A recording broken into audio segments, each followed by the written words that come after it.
तर रामराम मंडळी, आम्ही आलो आहोत यल्लम्मा देवीच्या दर्शनाला औंध येथे.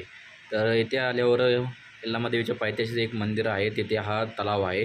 तिथे आम्ही आता सध्या हातपाय धुण्यासाठी आलो होतो. इथे एक मुलगा तुम्हाला दिसेल आतमध्ये पोहताना. तर बाई आता एक बघा कशी डुबकी खाते कार्ट. बघा बघा आला बाहेर मरतील बिरचिल लागा. अरे लागा श्वास तर घ्या येवर. अरे ये लागा.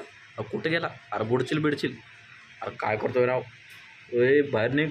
अरे निघ लागा. निघ निघ. आला का आलं आलं वाचलं. मला वाटलं जाते का काय आता, पण हाय बाई. चला आता आपण हातपाय धुवून मस्तपैकी देवीच्या दर्शनाला जाणार आहे इथून पुढे. तर इथे थोडा निवद वगैरे पाण्यात सोडून आपण देवीच्या दर्शनाला जाणार आहे वर.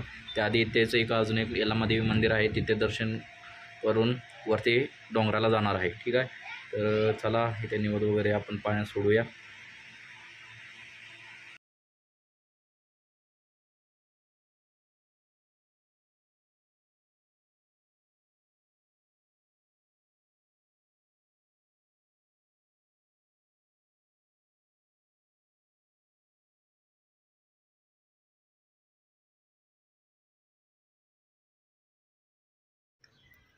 तर मित्रांनो, अशा प्रकारे आपलं पाण्यामध्ये निवड सोडून झालेला आहे. तर आता इथून आपण सरळ यल्लम्मा देवीच्या मंदिरात जाणार आहे, जी की पायथ्याशी आहे. इथे आलो आहोत मंदिरामध्ये. तर आपण आता सध्या शॉर्टकट रस्त्याने इथे एंट्री करणार आहोत. तर शॉर्टकट रस्त्याने मित्रांनो मंदिराच्या डाव्या साईडलाच एक रस्ता आहे. इथे जाताना बघू शकता, इथे बाहेर देवीच्या मंदिरासमोर इथे तुम्ही खणचोई वगैरे ते सगळे इथे घेऊ शकता. ओटी सामान तुम्हाला इथे बाहेर भेटून जाईल. ठीक आहे मित्रांनो, इथे तुम्हाला ओटीचं सामान वगैरे सगळं काही भेटून जाईल, नारळ वगैरे. इथे आहेत नंदी महाराज. नंदी महाराजांचे दर्शन घेऊन आपण पुढे जाऊया. ओके, चला रामराम नंदी महाराज. चला आता आपण मंदिराच्या आतमध्ये प्रवेश करतोय. आतमध्ये आल्यावर मित्रांनो मस्तपैकी असे प्रत्येक देवावरती तुम्हाला वेगवेगळ्या मूर्त्या इथे पाहायला मिळतील.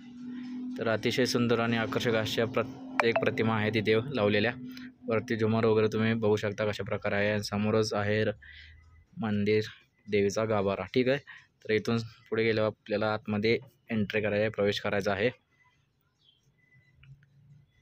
तर जी मूर्ती आहे मित्रांनो आतमध्ये देवीची, ती अतिशय आकर्षक अशी मूर्ती आहे. चला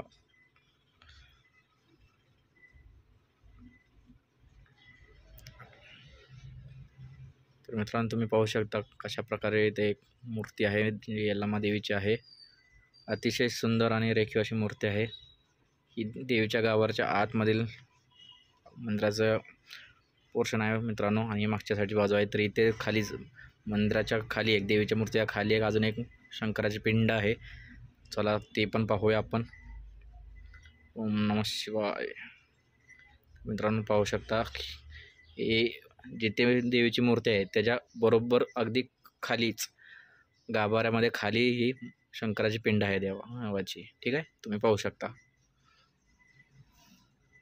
चला द्या, इथलं पण दर्शन घेऊन झालेलं आहे. आता आपण इथून पुढे जाणार आहोत. ठीक आहे, तर दर्शन घेऊन इथून आपण निघणार आहोत.